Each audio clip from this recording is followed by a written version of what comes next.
Ainda sobre as eleições dos Estados Unidos, eu vou conversar agora com Alexandre Pires, professor de Relações Internacionais e Economia do Instituto Brasileiro de Mercado de Capitais, do IBMEC São Paulo. Alexandre, uma ótima tarde, é um prazer recebê-lo aqui. Obrigado, Rafael. É um prazer estar aqui com você. Alexandre, eu estava conversando agora com a Tina Roma, tentando olhar para as pesquisas, porque elas estão dentro de um fator que é muito difícil de fazer uma leitura muito apurada. Os próprios institutos americanos responsáveis por cada uma delas estão dentro da margem de erro. Ela ajuda muito a olhar para esse panorama, mas não é exato, como obviamente temos as pesquisas aqui no Brasil. Quando a gente olha para essa expectativa e entender como os eleitores vão se comportar, eu olhava nesse final de semana dois perfis que podem fazer uma diferença muito grande a partir de amanhã. Os eleitores mais jovens nos Estados Unidos, principalmente os homens, eles mostram uma intenção de fazer esse voto no candidato republicano, mas eles não expressam. E Kamala Harris, algumas mulheres que não debatem isso com os maridos dentro de casa e que poderiam também fazer essa migração. Para entender se esse movimento ele é tão real e muito forte, é só a partir do momento que essas urnas forem ali tabeladas e a gente conseguir olhar para exatamente o que simboliza esse movimento americano e entender para onde os eleitores estão olhando nesse momento. Hoje nós temos assim várias pesquisas tentando indicar justamente esse movimento seu, ou seja, qual eleitorado que vai determinar o voto, se são dos migrantes, se são dos que ainda estão ilegais, se são dos mais jovens, se são das comunidades étnicas e religiosas. Ou seja, a decisão está tão longe do alcance de qualquer prognóstico que provavelmente o vencedor dessa disputa vai ganhar com uma margem muito pequena no voto popular, mas lembrando que nos Estados Unidos não é o voto popular que decide, mas sim o colégio eleitoral, e lá no colégio eleitoral podemos ter uma diferença grande, porque se Kamala ou Trump ficarem à frente na Pensilvânia, isso significa que mesmo que seja por menos de 1 ponto percentual, eles vão levar os 19 delegados. Se você tem uma vantagem em Wisconsin, você leva todos os delegados. Se você vence na Geórgia, também, na Carolina do Norte, também, em Nevada. Então, você leva todos. Poucos estados americanos teriam o que nós chamaríamos aqui no Brasil de voto proporcional. Nós temos ali só 3 estados que praticam isso e acabam dividindo o número de delegados segundo o voto popular. Então, qualquer fração do eleitorado que pender a favor de Trump ou da Câmara pode decidir essa eleição, Rafael. Alexandre, quando a gente olha para o perfil dos candidatos, eles têm movimentos que são muito opostos, olhando como eles saem para esses estados, esses 7 swing states, os estados pêndulos, onde esse número de delegados é muito significativo e por isso eles precisam convencer o eleitor naquele momento. Nós temos Donald Trump afirmando que mais uma vez ele vai reforçar a economia e os americanos têm uma memória muito vívida quando ele era presidente, principalmente as mulheres que têm esse movimento de ir ao supermercado no país, dizendo que isso vai ser um fator muito importante para elas, porque elas sabem no dia a dia aquilo que elas precisavam comprar para manter as suas casas funcionando dentro da normalidade, o preço está mais alto. E eles dizem que não confiam nos institutos de pesquisa, diz que o número inflacionário não corresponde, porque o governo de Biden tentou dizer que a situação era melhor nos últimos meses e desse ano para cá. Você acredita que esse é o maior trunfo que ele tem nesse momento para continuar dentro desse processo muito próximo de vencer as eleições? Essa memória econômica dos eleitores, ela é muito vívida. Sim, e nós temos sempre nas eleições americanas o que nós chamamos de surpresa de outubro. A Câmara vinha à frente e de repente foi aproximando a corrida e nos agregadores, como o da ABC News, o Trump está ligeiramente à frente em alguns cenários, inclusive ligeiramente venceria na simulação do voto popular. E isso tem sido conseguido por uma campanha muito forte nesse ponto que você colocou, Rafael, ou seja, a inflação tem sido sentida e quando eles pegam os números inflacionários, eles decompõem esses números pelos itens que afetam o bolso do consumidor.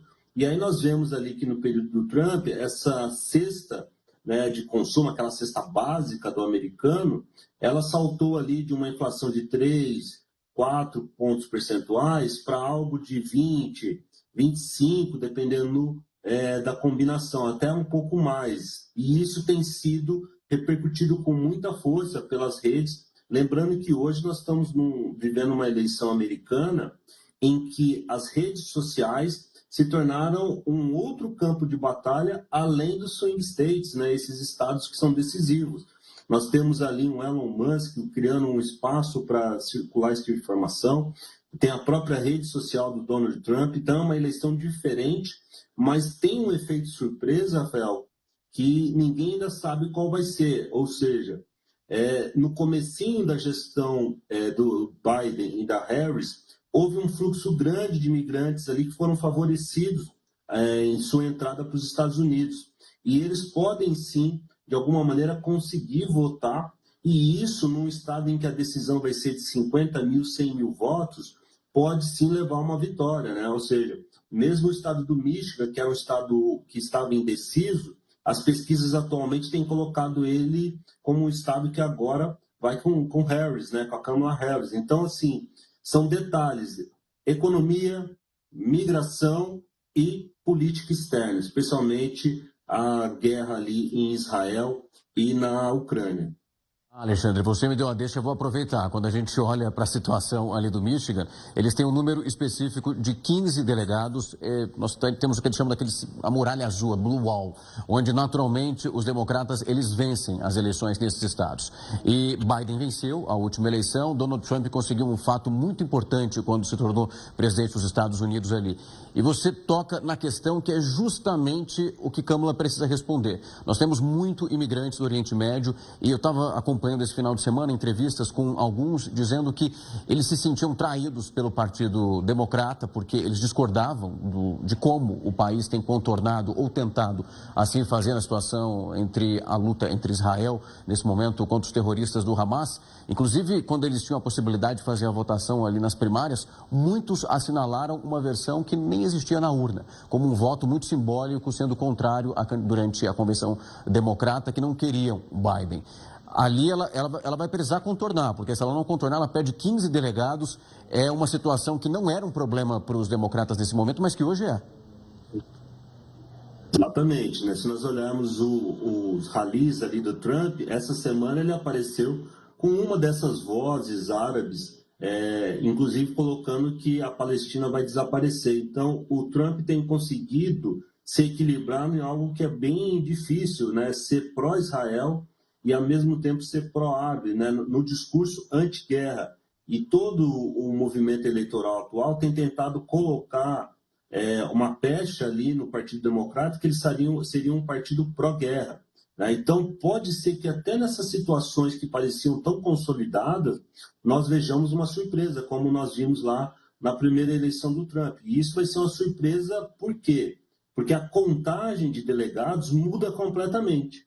Se o Trump vir um desses estados que são considerados já consolidados pelos democratas, ele garante a presidência, né? Ou seja, porque em todas as simulações, Michigan está ali com os democratas. Isso é uma ameaça constante para Harris e os apoiadores do Trump, Rafael, têm batido forte com relação a isso.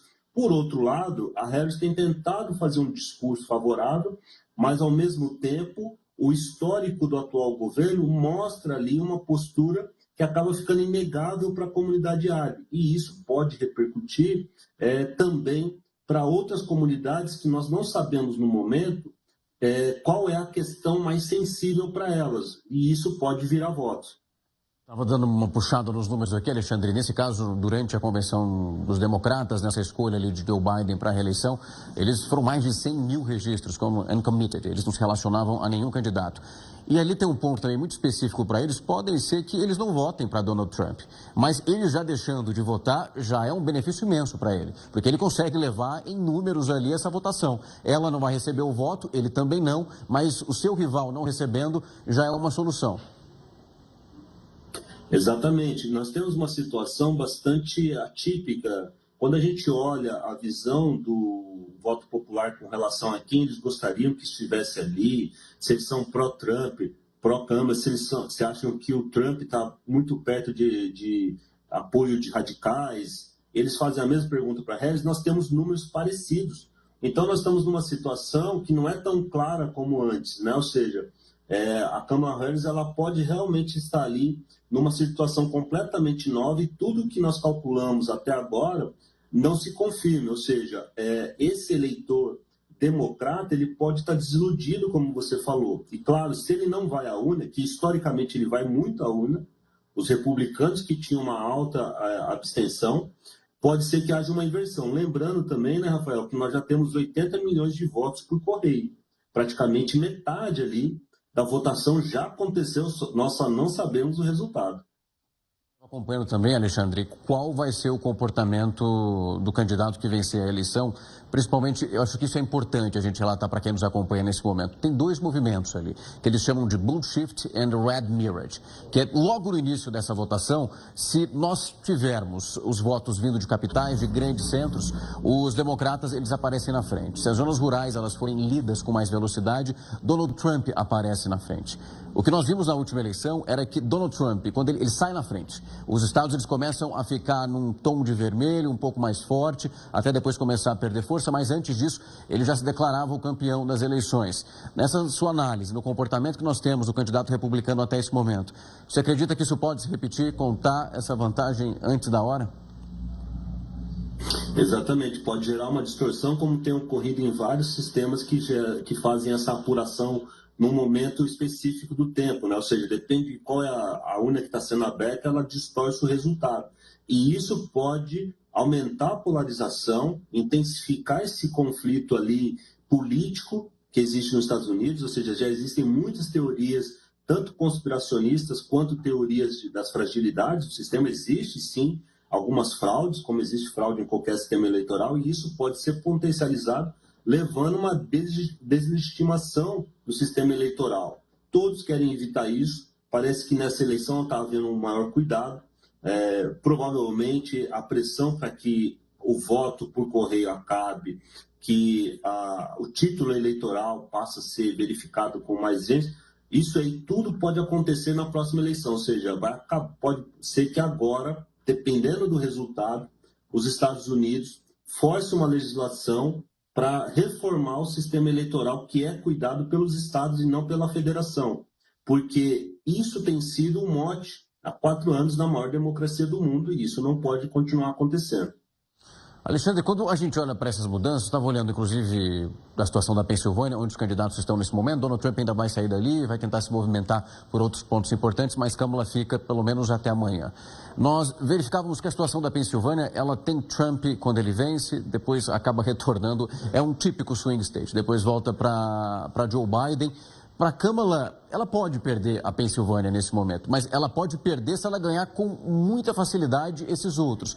Nem facilidade, mas já conseguindo levar, mesmo numa porcentagem pequena, o importante é conseguir levar esse número de delegados. Perder a Pensilvânia, na verdade, só vai dar mais trabalho para ela, o candidato que leva a Pensilvânia. E é por isso que eu quero explicar para quem está nos acompanhando nesse momento por que os candidatos bateram tanto sola de sapato ali, estão lá hoje, é tão importante. É um número de delegados muito significativo. Ele consegue ganhar com mais folga, principalmente se essa leitura já sair logo no início da contagem, né? Sim, porque basicamente é o maior swing state e ele acaba repercutindo ali no restante da região. Porque ali nós estamos o que chamamos do círculo da ferrugem, Rust Belt, né? Então ali é aquela zona industrial e isso pode repercutir em Wisconsin, ou seja, naqueles estados que estão em torno dos Great Lakes ali. Então isso pode ser um bom sinal. Eu faço uma campanha forte na Pensilvânia, eu posso conseguir trazer votos ali de Wisconsin, ou seja, é como se fosse o mesmo público. Por isso que muitos esperam que o Trump leve tranquilamente ali a Geórgia, né? Ou seja, que ele consiga pegar o Sun Belt, né? Aquele círculo ali mais próximo do litoral, como a Flórida, que está praticamente garantida, e também talvez Nevada, né? Então há um esforço de tentar falar, pelo menos para um grupo de swing states, esses que estão mais ao norte, na região ali, antiga região industrial, e esses outros que estão mais ao sul e um pouco ao oeste. E isso pode mudar o jogo, né? Arizona, Nevada, podem ir para o Trump, né? E aí a Câmara tem que garantir a Pensilvânia. Nas várias combinações que eu tenho visto dos agregadores e suas simulações, algumas derrotas inviabilizam a Câmara. A Pensilvânia é uma derrota que a inviabiliza. O esforço dela está correto de acordo com as estatísticas. O Trump ele tem jogado um pouco mais livre, porque alguns estados que ele pode ganhar estão distribuídos. Ele pode talvez se dar bem em Wisconsin, ganhar Carolina do Norte, ganhar Nevada, e aí ele não fica tão dependente da Pensilvânia. Agora, para a Câmara, Pensilvânia é central, é uma baita estratégia que ela tem feito, e dessa maneira ela consegue falar para aquele grupo que é o grande apoiador do Trump na primeira eleição, né, que são aquelas pessoas que formam a classe trabalhadora, Rafael. Ou seja, aquelas pessoas que sentiram o impacto e são muito sensíveis ao discurso anti-China, pró-tarifa. Alexandre, eu quero trazer para a nossa conversa um ponto que é importante, porque Câmara ela tem desafios muito importantes para conseguir vencer. Agora é reta final. É verificar se ela conseguiu superar cada um deles. A situação econômica é muito delicada, o descontentamento com o Biden. Quando a gente volta um pouco lá para junho, eu estava dando uma olhada nas pesquisas, naquelas iniciais, nós tínhamos uma porcentagem, olhando a intenção de voto, Joe Biden tinha 32%, Donald Trump já aparecia com 50%. Câmara, quando ela começa a figurar a partir de setembro, ela já vai para uma porcentagem que vai a 43% a 47%. Ela com 43%, Trump com 47%. Chegando agora, ela vai para 47% e o Trump vai para 44%. Estou falando desse índice nacional. É claro que há uma diferença, porque como você explicou no início, o candidato que tem mais votos, nem sempre ele é o vencedor. É de fato análise de quantos delegados ele consegue levar. Se ela não vencer essa eleição, ela pelo menos conseguiu colocar o Partido Democrata numa situação que era melhor, porque Joe Biden já não era bem avaliado pelos americanos. O momento que ele teve uma melhor avaliação do seu governo foi no início da guerra entre Rússia e Ucrânia, mas depois começou a derreter de uma maneira muito significativa. Sim, a campanha da Kamala Harris praticamente tem 2 meses. Né? Ou seja, se ela consegue levar essas eleições, vai ser um feito e tanto, do ponto de vista político-eleitoral. Né? Ou seja, ela consegue ali catalisar e impulsionar esse voto democrata, né? Faz com que as pessoas vejam nela uma esperança de renovação do Partido Democrata.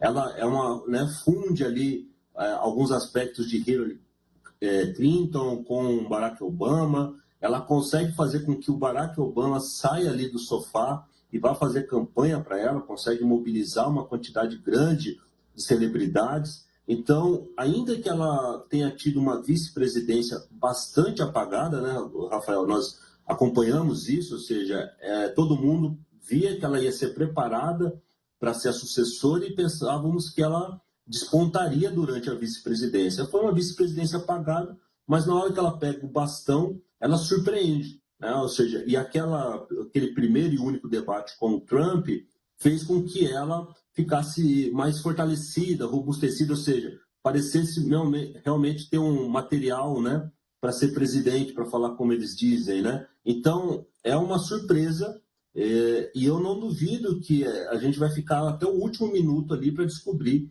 quem é o próximo presidente americano. Esse ponto é super importante, porque quando Kamala Harris ela se torna candidata a vice-presidente, os americanos questionavam muito quem é Kamala Harris, o que ela pode trazer, o que ela pode ajudar durante a administração de Joe Biden. E essa pergunta ela começou a ser feita mais uma vez, porque ela ficou realmente muito apagada durante a gestão de Joe Biden. Agora, quando ela se torna, de fato, a candidata do próprio partido, aí nós tivemos quase que um Super Bowl. Ela com várias celebridades andando para pontos diferentes do país e para conseguir atrair um número de eleitores muito significativo, que é o que ela precisa fazer se quiser vencer a eleição, e saberemos só a partir de amanhã. Alexandre, muito obrigado por vir aqui conversar com a gente, foi um prazer te receber e ouvir um pouco das suas análises. Eu que agradeço, Rafael, estou à disposição.